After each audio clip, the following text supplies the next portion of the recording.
Hello, everyone, and welcome to the final seminar of the Surveillance Advances Series' 2024 to 2025 season. This seminar series is co-hosted by the Public Health Agency of Canada and the National Collaborating Centre for Infectious Diseases, or NCCID. The title for today's seminar is Leveraging Electronic Health Data, Record Data for Chronic Disease Surveillance, Data Quality Challenges. My name is Robert Sager, and I am a research staff at NCCID, and I will be your moderator today. The NCCID is funded by the Public Health Agency of Canada to provide knowledge and evidence for use in public health planning, programs, and policies related to infectious diseases. We are very pleased to be co-hosting this series with the agency. A quick disclaimer, the views expressed today do not necessarily reflect the views of the agency. I'm joining you today from the city of Hamilton, situated upon the traditional territories of the Erie, Neutral, Huron-Wendat, Haudenosaunee, and Mississauga peoples. This land is covered by the Dish with One Spoon Wampum Belt Covenant, an agreement between the Haudenosaunee and the Anishinaabe to share and care for the resources around the Great Lakes. Today, Hamilton is home to many Indigenous peoples from across the Turtle Island. We honor the Indigenous peoples who have lived on and cared for these lands for generations. We are grateful for the opportunity to share and call this place home.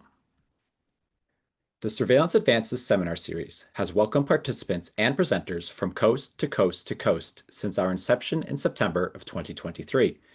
While surveillance is the most common term used in public health to describe the process of tracking health events and determinants through the collection, analysis, and reporting of data, due to concerns over its connotations, some have suggested the use of other terms, such as public health assessment. We acknowledge that there is still an ongoing dialogue about the use of the term surveillance in public health. For the time being, without a widely accepted term in the literature, we would like to note that we use the term surveillance in the series title to refer to the assessment of and response to public health threats as a core function of the public health systems. Before we dive into today's seminar, there are just a few housekeeping items I would like to mention. First, a recording of the seminar and presentation slides will be available shortly after the seminar on the NCCID website. That's nccid.ca under webcasts. Also, the chat box for participants has been disabled for this session. The hosts will use the chat box to communicate additional information with you. If you have any technical problems with Zoom during this seminar, please email us at nccid@umanitoba.ca. And finally, please send in your topic-related questions using the Q&A tab, and we will try to address as many as possible in the discussion period after the presentation. You can like any of the questions to push them up in priority. We would also like to note that Surveillance Advances is a Section 1 self-approved group learning activity as defined by the Maintenance of Certification Program of the Royal College of Physicians and Surgeons of Canada. The seminar series is also approved by the Council of Professional Experience for professional development hours for members of the Canadian Institute of Public Health Inspectors. If you require a letter of participation for your attendance today, please look out for the survey that will be shared after the seminar. And now I would like to introduce and welcome today's speaker.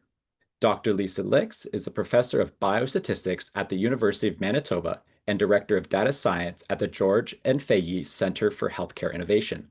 She uses cutting-edge statistical and machine learning models and combines multiple types of electronic health data to accurately measure chronic diseases for population-based risk prediction and surveillance.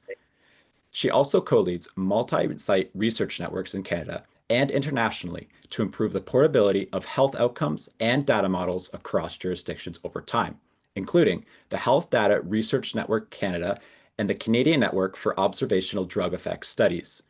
In addition, she co-leads data science training programs, such as the AI for Public Health National Training Program, to equip the next generation of researchers and decision makers to extract policy-relevant insights from electronic health data. So thank you so much for joining us today, Lisa. The floor is yours. Great. Thank you so much, Robert, for the introduction and the kind welcome to join the surveillance series. I will share my slides and we can begin. All right. So thanks for introducing the topic today, which is one that's very close to to my heart, looking at the quality of large electronic health data for various uses. I'll focus primarily on looking at chronic disease research and surveillance. At the outset, I'd like to note that I have no conflicts with respect to the information that I will present today. And also, I'd like to acknowledge where I am at the University of Manitoba. The campuses of the University of Manitoba are located on the original lands of the Anishinaabe, the Ininiwak, the Anasininawk, the Dakota Oyote, and Dene peoples, and also on the traditional homeland of the Red River Métis. I'd like to acknowledge that we respect the treaties that were made on the territories that the University of Manitoba lands occupy and acknowledge harms and mistakes that have been made. Each of us is in a path of reconciliation and building collaboration. One way that I achieve this is through work around data sovereignty, particularly with respect to health and social data that are used in Manitoba for research and surveillance. All right, so the topics that I'll focus on today are different kinds of electronic health data that have been used for disease surveillance across the provinces and territories. And in that, I'll talk about some of the initiatives that I'm a part of. And Robert had alluded to a few national projects and even international ones that I'm a part of. And they come to play when I talk about different kinds of data that are available and that can be used for purposes of understanding population health and also health service use across the provinces and territories. We want to focus on what we mean by data quality and the features of these electronic health data that impact on their availability, the availability and the accuracy of data that could be used for disease surveillance. And I also want to touch on another topic that certainly is impacting each of us, the use of artificial intelligence. And when we think about population health or health service use. And so I'll touch on the use of machine learning methods and how they can be used to help us evaluate data quality and possibly also improve the quality of electronic health data that are used for studying chronic diseases and also infectious diseases. All right, so just a little bit of context to start with.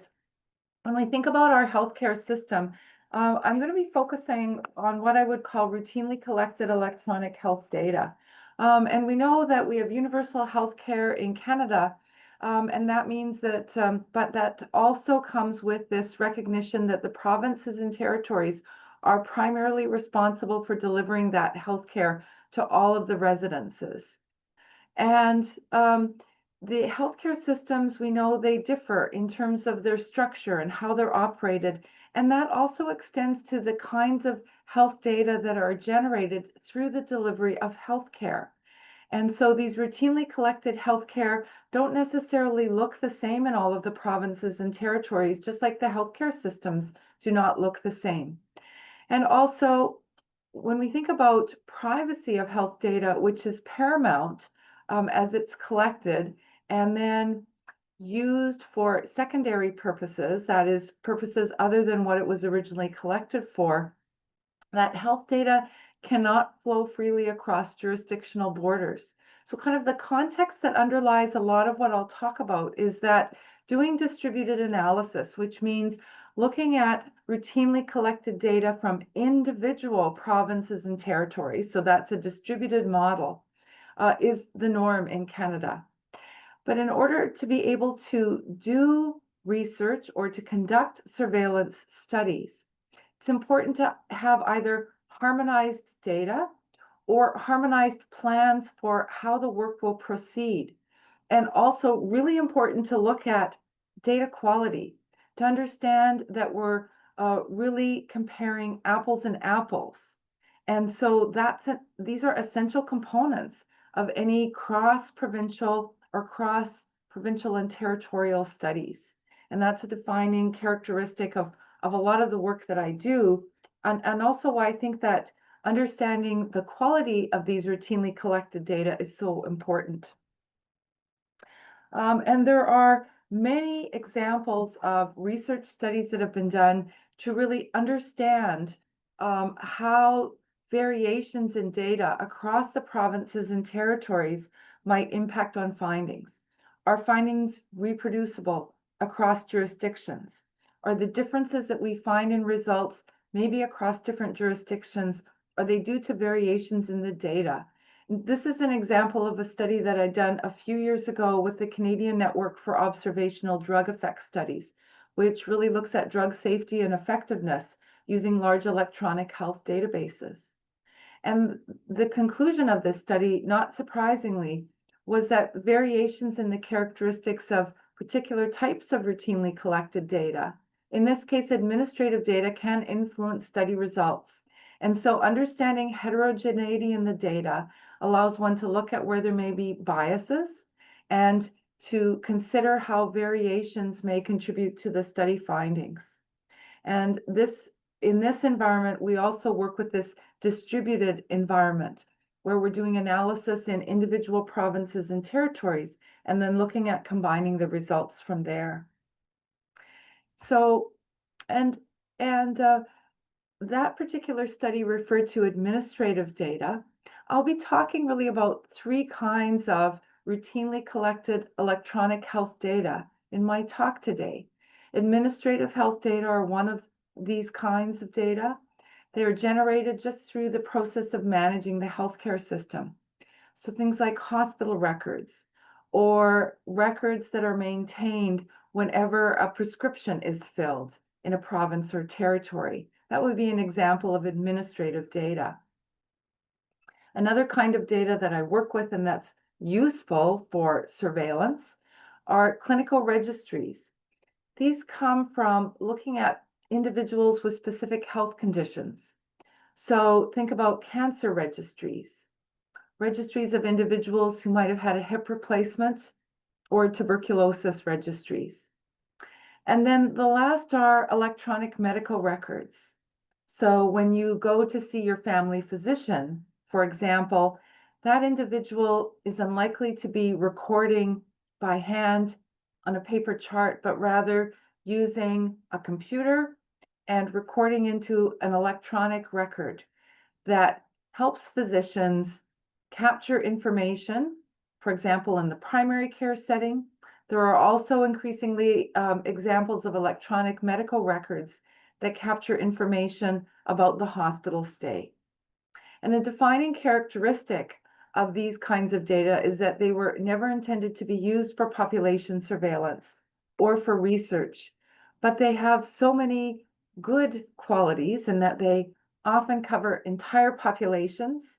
The fact that they're routinely collected means that they're relatively inexpensive when we compare them to a survey, for example, in terms of providing data that can be used to understand variations in the health of the population or in how populations may use particular kinds of services, including public health services. And these electronic health data, while they may be heterogeneous across the provinces and territories, often capture standardized kinds of information. Medical diagnoses, for example, that are recorded using the International Classification of Diseases, which was produced by the World Health Organization and really is the standard worldwide, with updated versions of this classification system appearing about every 11 to 15 years and reflecting our advances in medical knowledge with increasing levels of detail or complexity.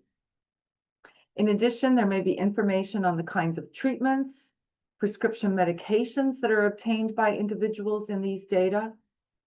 Laboratory test results may be a part of that.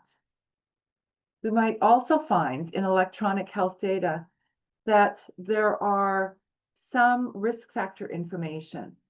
So the capture of information, particularly in electronic medical records around smoking, around an individual's weight status, around their alcohol use, will be an important part of that. So those behavioral risk factors, and increasingly expanding to look at other sociodemographic characteristics that may be risk factors as well.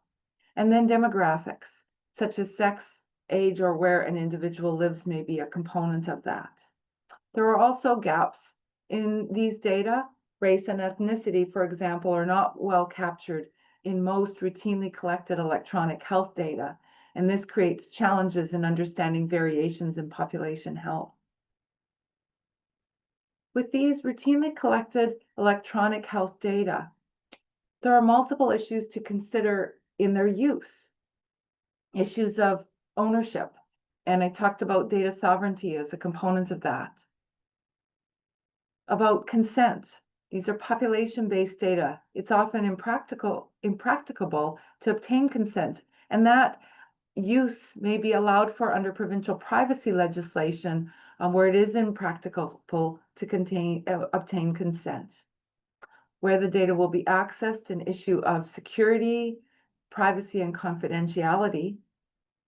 Linkages of multiple databases, which is often possible using anonymized but unique personal health identifiers, can enrich the information that is available at a population level to understand health. And then I've highlighted the last, data quality. And an overarching definition of data quality that is commonly used in the literature is around fitness for use. So can the data be used for the purposes that we might want to, whether they're studying a particular chronic disease, an infectious disease, understanding variations in the population. We have to be able to assess for that purpose. Now, there's much that's been produced in the literature around how we can measure data quality. And this is a framework that's used in Manitoba through a data center called the Manitoba Centre for Health Policy. You may be familiar with it. And early on, as administrative data were being brought together in a repository that resides in the Manitoba Centre for Health Policy, there was consideration of how could we define the quality of these data? What did we need to look at in terms of understanding it? This comes from a paper that had been produced with a number of collaborators at the Manitoba Centre for Health Policy. And we recognize that data quality is a multidimensional construct. It captures a number of things. Everything from accuracy, which probably is a fairly common measure of data quality that we might think about, to timeliness. Certainly, the pandemic highlighted that timely information was also good quality information. When we could access data in a timely way, that helped to inform decision making. So that fitness for use, for making decisions. Also, interpretability should be a part of our understanding of data quality.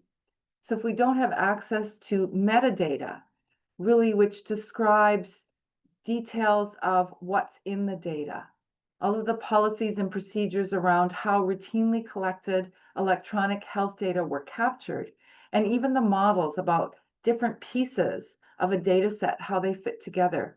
That's a component of it. Understanding the internal validity of data. So how consistent is it? When we look at different kinds of data that may be generated through the healthcare system, do we see consistent information from one database to another, for example? And what about temporally, when we look at over time? There have been some challenges with routinely collected electronic health data post kind of during the pandemic and also post-pandemic, in that there was a drop in use of health services. So when we talk about routinely collected electronic health data, there's some questions about fitness for use for particular kinds of purposes in that pandemic period because of changes in utilization. And external validity is also a component of data quality. Can we measure what we think we're measuring? Now, all of these components of data quality, in order to be useful, must really be routinely generated. So in Manitoba, at the Manitoba Centre for Health Policy, there's a routine code that is applied to all of these electronic health data to generate data quality reports that are produced routinely and shared with individuals so that assessments of fitness for use can be conducted.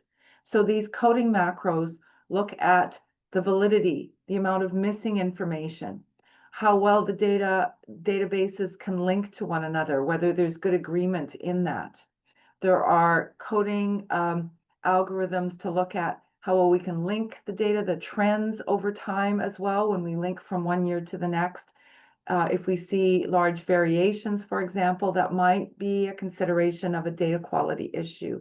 So all of that fits together very well in these reports that then can be perused by anyone who's using these routinely collected electronic health data in order to conduct studies. So I identified at the outset that one of my objectives was to talk about different initiatives that are ongoing to support the use of electronic health data. And I'd like to mention two of them here. One, certainly from the Public Health Agency of Canada, the Pan-Canadian Health Data Strategy recognizes many of these attributes of data quality in noting that we need reliable, timely, relevant, and comparable data to help guide decision-making during public health events. And certainly, health data quality really came under the microscope during the pandemic. And a number of initiatives and groups recognized the importance of working together to help address some data quality issues. Another group that I'll mention is Health Data Research Network Canada, which Robert mentioned at the outset, and I'm a part of that. And I'll spend a little bit of time talking about the contributions that Health Data Research Network Canada is making to this landscape of routinely collected electronic health and social data, and how that can benefit the ability of using these data for research and for population surveillance. This schematic just shows the mission as well as the strategic objectives of Health Data Research Network Canada. And I'll highlight one here around the need to look at data harmonization and also to support innovative uses of the data. And also around equity issues and data sovereignty ones as well as another component of that.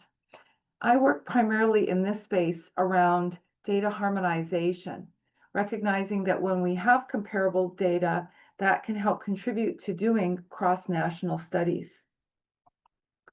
And there are many different organizations across Canada that are a part of this HDRN Canada, as I'll refer to it.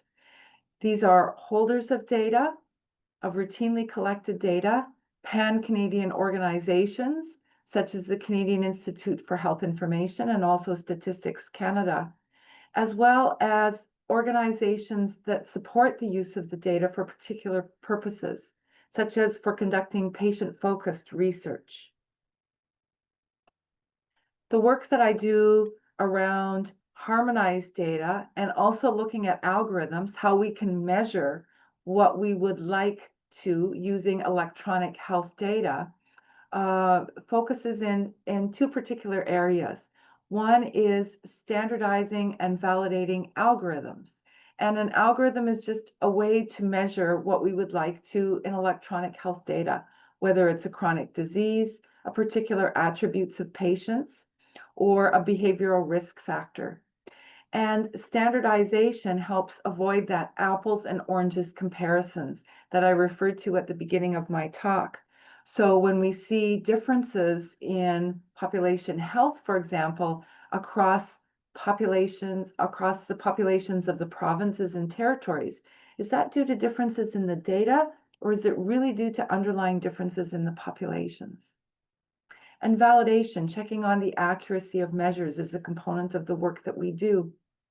And I alluded also at the beginning of my talk about the need for harmonization.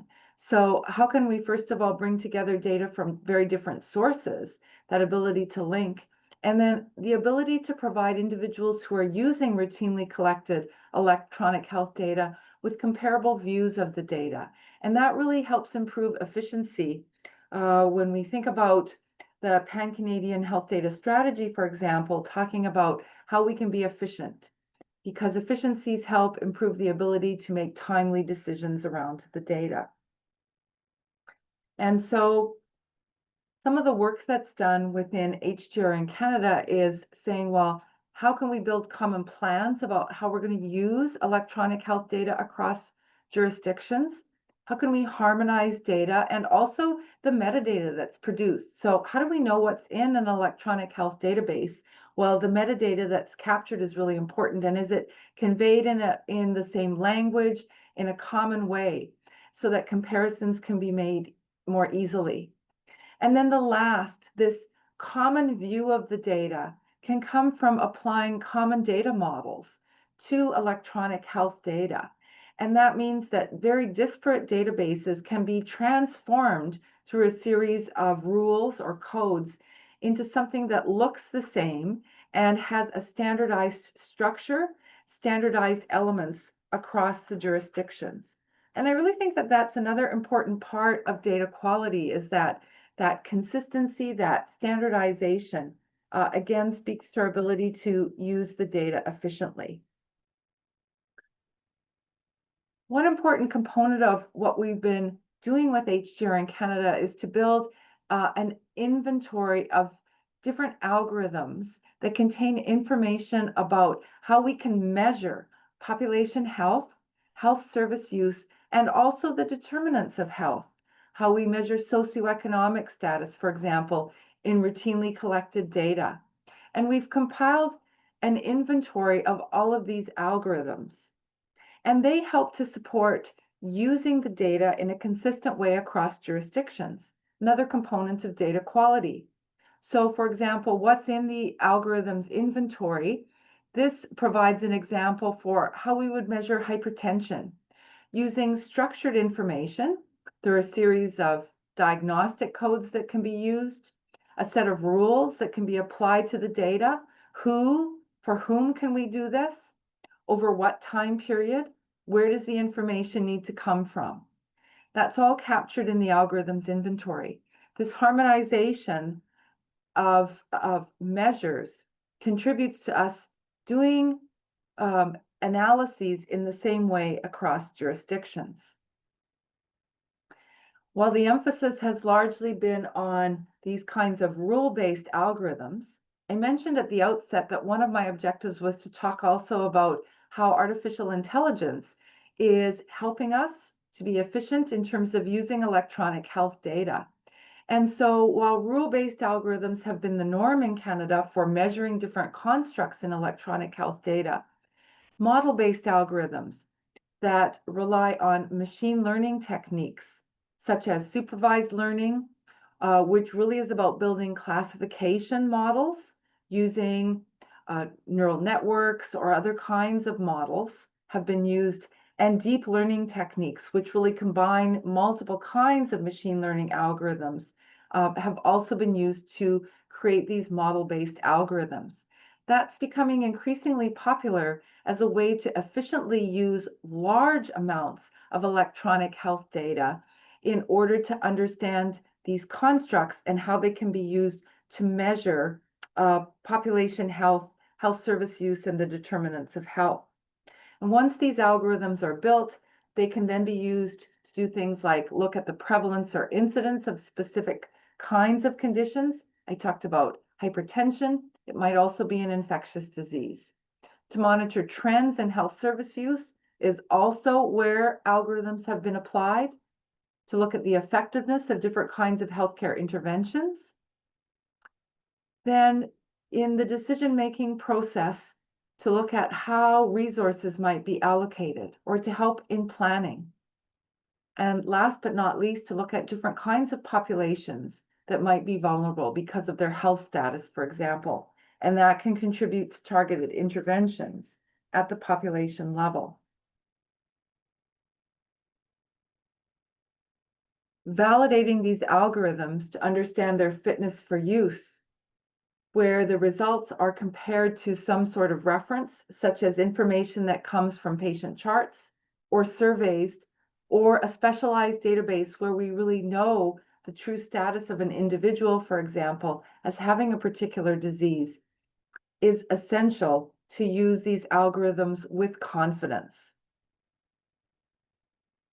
as well as looking at their attributes relative to a validation data source. so that we can understand how sensitive they are to really capture individuals who truly have a health condition, their specificity, so that we can avoid capturing individuals who might be false negatives. Positive and negative predictive values are also attributes used to describe these algorithms. And this kind of reporting in the literature comes in a number of very useful initiatives that are ongoing. One that I'll mention that may be familiar to you is the Canadian Chronic Disease Surveillance System, which was established by the Public Health Agency of Canada to produce national estimates of chronic disease prevalence, incidence, and health outcomes. And this is all done using administrative health data from the provinces and territories. And we've written about, I have done so in conjunction with individuals from the Canadian Chronic Disease Surveillance System, about this model for collaborative surveillance and its dependence on rigor at all parts of the process, particularly around how to measure chronic diseases using administrative health data at the population level. And so for many different chronic diseases, including cardiovascular diseases, musculoskeletal disorders, and neurological conditions, algorithm validation studies have been conducted. And a lot of these have been done in Ontario and also in my province of Manitoba. So understanding the accuracy of algorithms, and here's an example of one that was done for early onset dementia, specifically for the Canadian Chronic Disease Surveillance System, is important not only for establishing the accuracy of what's done with the CCDSS, but also there's been spillover effects to many different initiatives and research studies and surveillance that's done at the province and territory level using this kinds of information. So these data quality studies have really been hugely valuable for many different groups in Canada as well as internationally. I've spent a lot of time to this point talking about the quality of routinely collected electronic health data that are in structured format. But increasingly, as artificial intelligence techniques advance and we think about what's contained in routinely collected electronic health data, we recognize that there may be value in looking also at not just structured data, but unstructured information that exists in these databases. So this schematic here just highlights the differences about structured data that are easy to query, that can be really queried by humans as well as by machines using machine learning techniques. And then there's really a continuum. I've got 3 points along the way where we look at something that's semi-structured, doesn't quite conform to that structured, easily queryable environment, but still possible to apply machine learning techniques to semi-structured data, to what's in unstructured format, and particularly what's in text unstructured format. So in electronic medical records, for example, physicians may be writing in to these blocks of free text fields with various notes about a patient. And that's a really valuable source of information to capture in understanding health of populations, and particularly with some of the gaps that we might have in other kinds of routinely collected electronic health data, such as when we're looking at the determinants of health, both behavioral risk factors and also some of the social determinants of health. So one of the projects that I've been involved in with HDRN Canada is, first of all, looking at how we can de-identify this unstructured or free text data. Because if it's not de-identified, then it can't be used, and that fitness for use definition applies again. So progress notes, laboratory test results are all embedded in these free text fields, but there's also information about patients or healthcare providers. And so privacy legislation requires that de-identification to occur.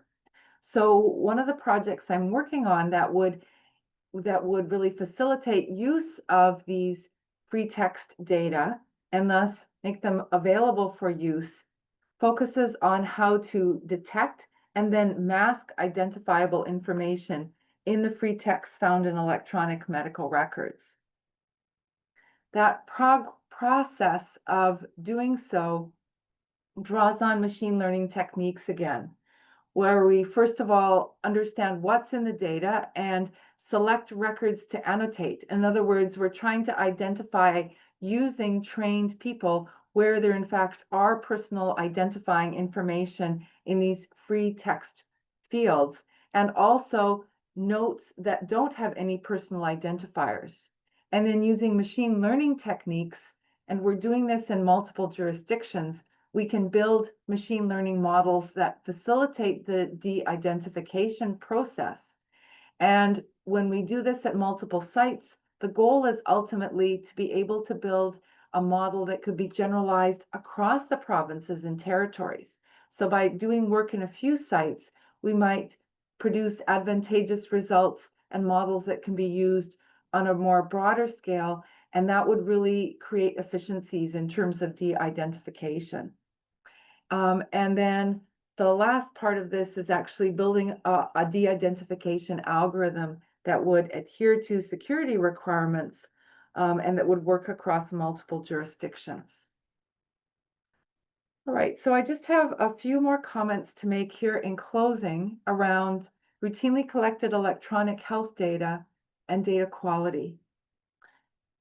So the phrase garbage in, garbage out really applies when we think about electronic health data. It's really difficult to make decisions if we don't begin with good quality data. The challenges are noise in the data that might be mistaken for an important finding, or missing an important finding because of noise in the data. That's just one example. Accuracy, reliability of surveillance studies really is dependent on good quality data. So if there's a lot of noise or variation in the data, heterogeneity in the data, that may be because of how it's collected, but it may also be because of challenges with data quality. And so understanding that is an interest of mine. I think central to us making good use of the vast riches of electronic health data that are available in Canada.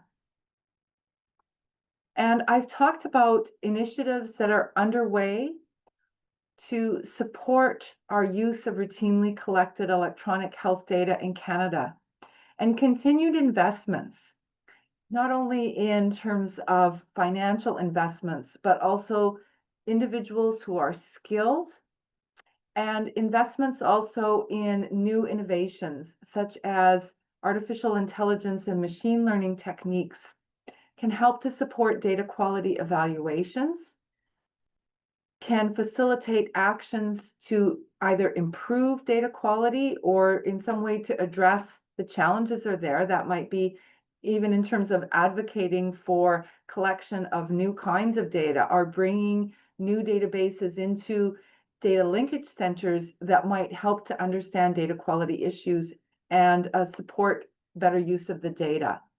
And investigating sources of heterogeneity might be attributed to data quality issues. So that's why there have been so many studies in Canada to understand where heterogeneity or variation might exist.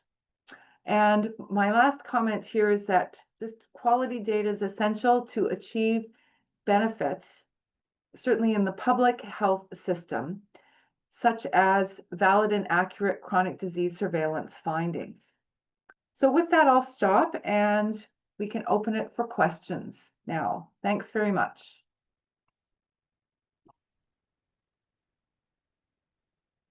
Thank you, Lisa, for sharing your expertise and knowledge on using electronic health data and chronic disease surveillance. And like Lisa said, we will now begin our discussion period. So please send in your questions using the Q&A tab. You can choose to upvote other people's questions. Everyone is welcome to participate, and we will try to address as many questions as possible. Okay. So while we wait to see if some questions come in, I have some here from you. Mhm. What are the most effective methods for cleaning population-based electronic health data?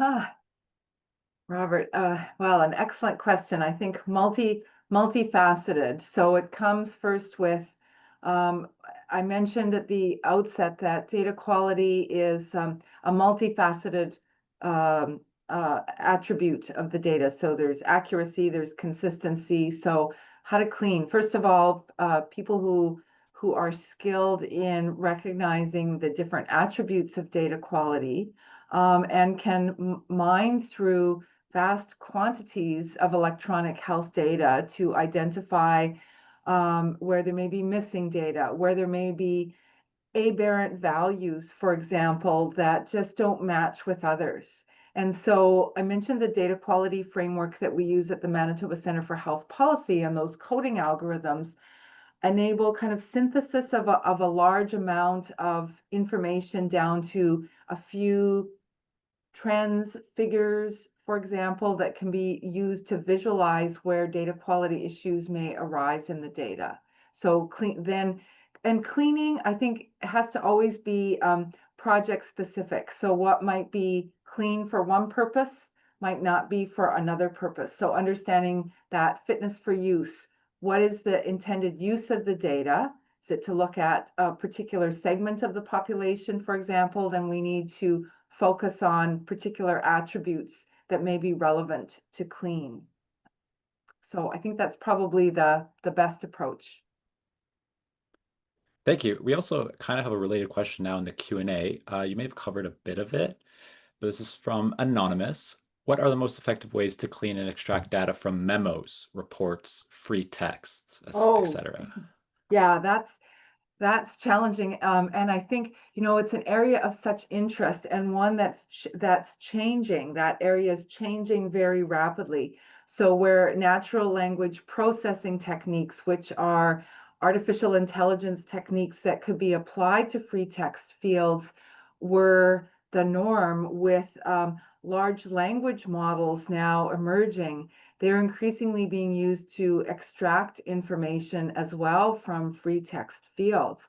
So I would say that field is changing very, very rapidly. And there's a lot of studies to compare different approaches that one might use to extract meaning from free text records. And what do we want to extract from those electronic medical records? Sometimes it's diagnoses. I mentioned in my talk also the social determinants of health. There's been certainly a lot of interest in understanding vulnerable populations who might be unhoused, for example, and is that information being captured in electronic medical records? Studies to explore these topics are increasing, but it's challenging. Data quality, I talked a lot about structured data, and the attributes such as validity of algorithms. I did some research a couple of years ago with one of my graduate students about how do we measure the quality of text information. And it really is about trying to first of all, get rid of noise in the data before trying to extract what's meaningful for a study. And noise in free text fields really arises from punctuation. It arises from abbreviations that are used that need to be put into their full form. It comes from stop words like or the or and that often don't bring value to us trying to measure certain constructs in the data. And so cleaning of text data often comes with trying to get rid of some of these extraneous elements before then moving on to extract the meaningful piece As I said, that used to be done using natural language processing techniques, but that's changing. Thanks, Robert. Oh, thank you. That was an excellent response. We do have another question here from Michael. It's a long one. You might want to pull that up as well, Lisa. Do you have any advice for converting between different ways of encoding medical symptom and diagnosis data? If you use case definitions for IDC 9 or 10, Med, DRA, and SNOMED, and you have data in a mix for these formats, is it better to convert the case definitions or the data or both? Oh, okay, great question. Thanks very much. Yes. So part of my work has been around building crosswalks between data that are coded in different formats. And Michael, there are there are initiatives that are underway to do this. So I talked about common data models, and there are international initiatives. One called OMOP, which is started in the US, but it's spread internationally, which aims to build these common data models so that different kinds of coded data can be converted into one standard format. And SNOMED is so diagnostic information is converted into SNOMED and prescription information is converted into RX norm. There's been little work to this point done in Canada around these translations, but Health Data Research Network Canada is working on building these common data models. And so there's quite a bit of literature if you search around OMOP, around tools that are now publicly available that can be used to do that translation. But it isn't an easy process, and Canada's really just at the beginning stage in terms of doing these kinds of translations. And is it better to convert the case definitions or the data or both? I think it's just because we've been doing this also with HDR in Canada, it seems from the work that we've been doing, it's better to start with the common data model first. And so do that crosswalk or translation into one common view of the data and then apply a case definition to it after that. Thank you. We have a question here from Molly. They also say, thank you so much for the talk. How can we motivate data providers to input data in formats that improve data quality? For example, using ontologized terms or hierarchies. Mm-hmm. Molly, that's a great question. And I think there's a feedback loop there. In Manitoba, I would say there's a few ways that we have done this. First of all, one is these data quality reports that I talked about with our electronic health data have gone back to the original data provider as a way to start dialogue or conversation about where there may be challenges, gaps in the data. That sometimes sparks initiatives to search out metadata, which are the documentation about why data look the way that they do.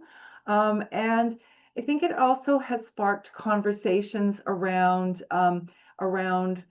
how to advocate for better quality data in the future. A few years ago, I looked at Manitoba's tuberculosis registry, and we did a two-part study. One was to look at the quality of these data, and the second was then how these data could be used when linked to other kinds of data. And we found that tuberculosis registry had really good quality data in it, and that was such a motivation and a boost for the original data provider to hear that I think there was a real sense of pride and accomplishment that led to continued efforts to invest money in ensuring high quality data. That doesn't deal with sometimes historical data. There may not be the same emphasis, have been the same emphasis on how these data can be used as future data. But I think, being a data advocate and providing feedback to the data providers about how these data might be used can trigger conversations about how to ensure high quality data are captured in routinely collected systems. Thank you. We now have 3 questions in the queue, so I'll just go with Mhm. the first one. As you mentioned, all of our electronic health data is siloed. As a federal employee, how do you suggest doing national surveillance with our siloed data? Mhm. So I really believe that distributed analysis and federated learning, which is machine learning that allows data to stay in place, but the results to be compiled, is the way that we'll go. And there's a lot of attention being paid to federated learning, not only by individual investigators, but by national networks such as Statistics Canada, Health Data Research Network Canada, the Canadian Institute for Health Information. I believe that is a way forward.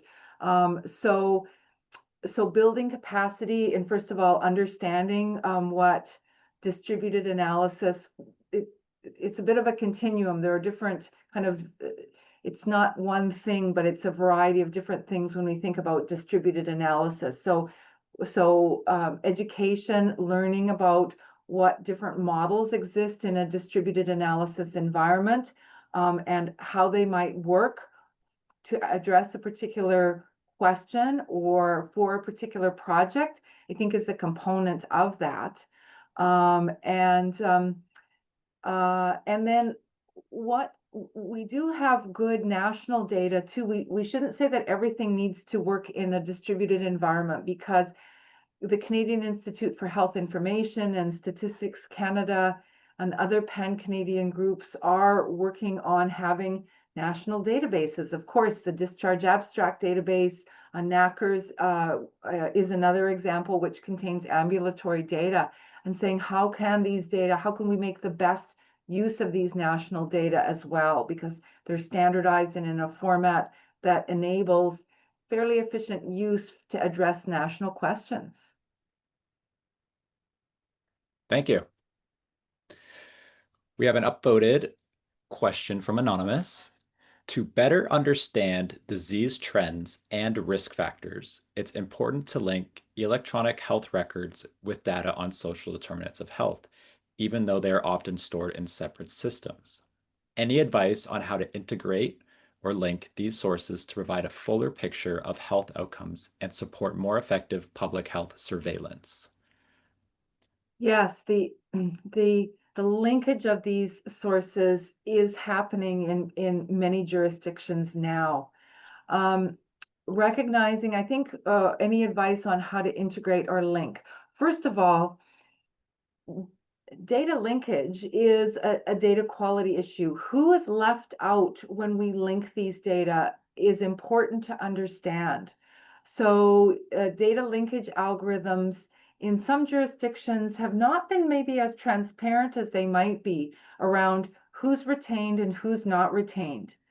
So doing extensive, once we link data, who is left out? Are there specific groups that may potentially be vulnerable in the population that aren't captured when data are linked together is an important first step. So doing lots of kind of descriptions of who's retained. And then in terms of integrating many kinds of data, well, data sharing agreements and working together to share data sharing agreements so that we can be efficient. In other words, we don't need to rebuild the wheel each time. There are great examples of data sharing agreements that have been used in one province, for example, that could be modified or adapted slightly for use in another one.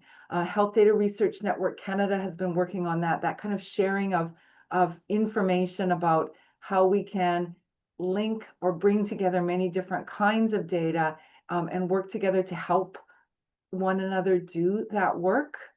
And I think that that's important. But you're right, electronic medical records, having information on the social determinants of health is a really active area. And also educating physicians about the importance of capturing not just health information, but the contextual information. How are these data being used? Again, that feedback loop so that the creators of these data recognize that they're being used in a diverse set of ways to better understand population health, I think contributes to richer data. Thank you.